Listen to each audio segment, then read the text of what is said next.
Hey, it's Brock from Conversant and Stuff, and today we're going to talk about the Canon M50.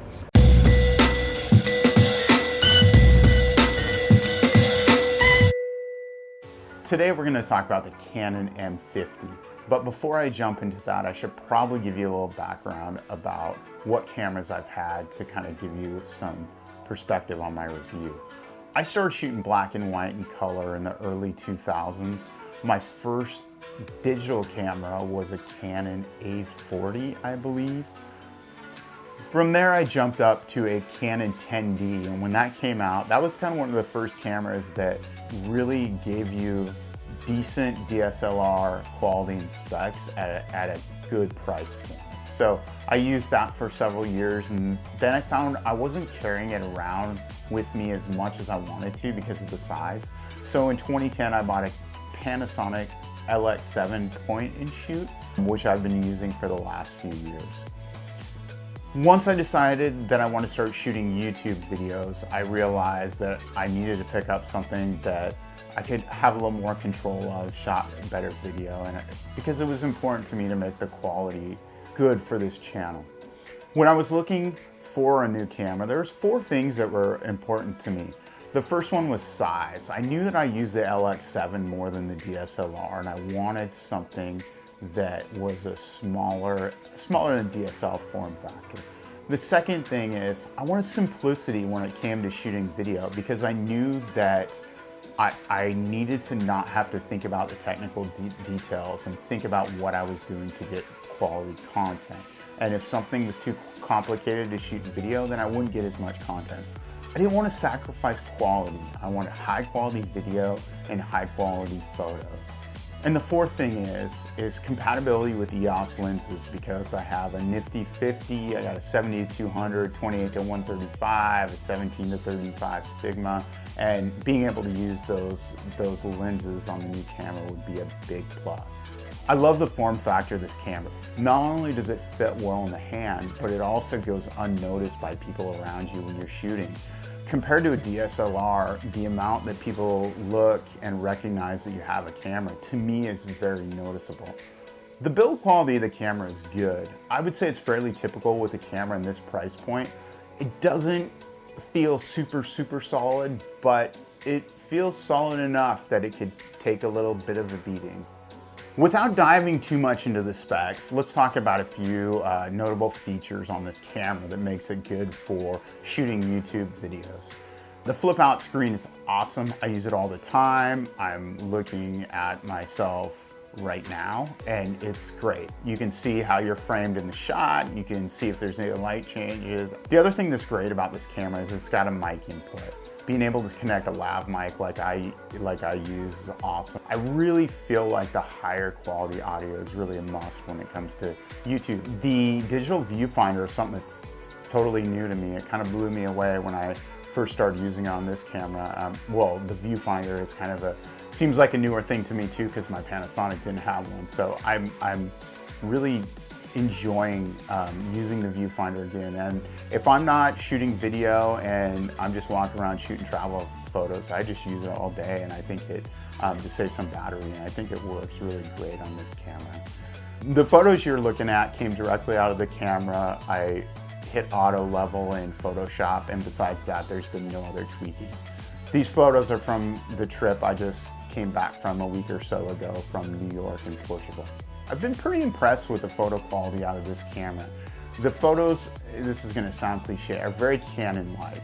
I've been used to in the past with my Canon cameras is you can pull the JPEGs out. I tend to use JPEGs just from a little simpler workflow, but you can pull out the JPEGs, skin tones are pretty darn close, the colors look good, and you don't have to do a lot of post work to make them look normal. So this camera is very much kind of the same pedigree, and so I've been really happy. It's been really easy for me to adjust to it.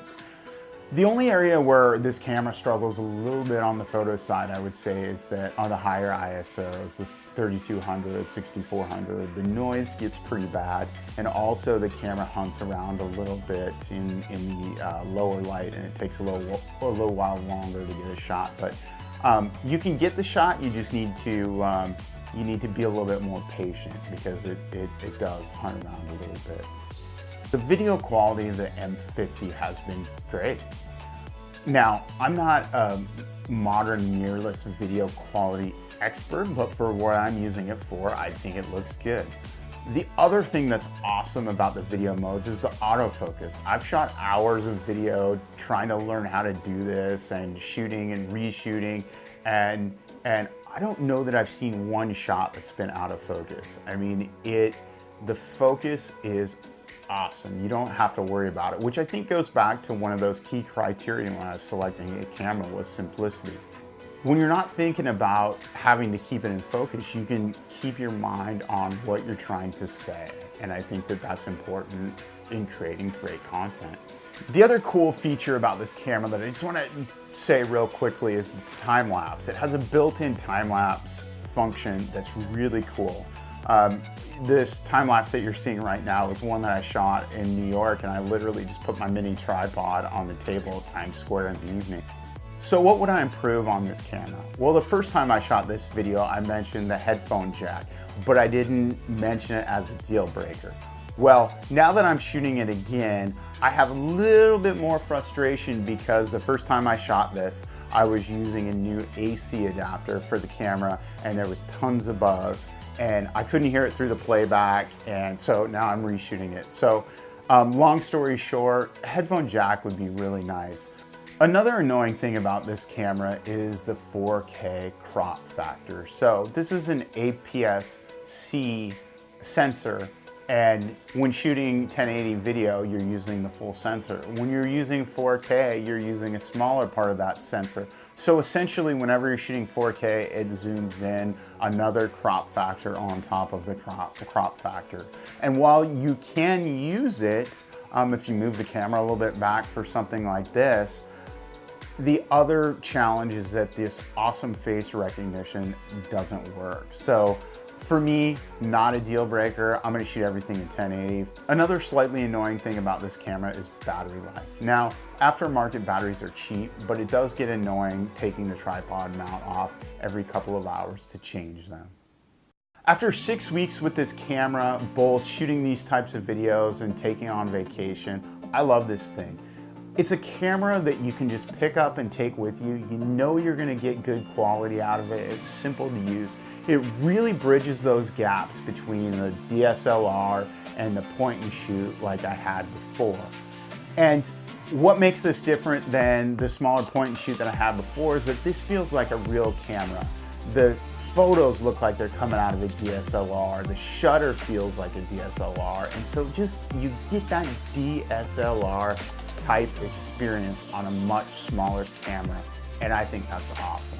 As a day-to-day camera, there really hasn't been anything that I've tried to do that I couldn't do with this camera.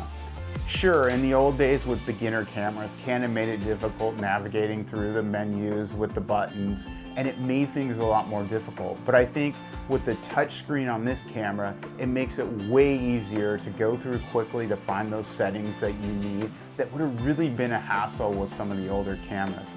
I feel like this camera was directed towards people exactly like me.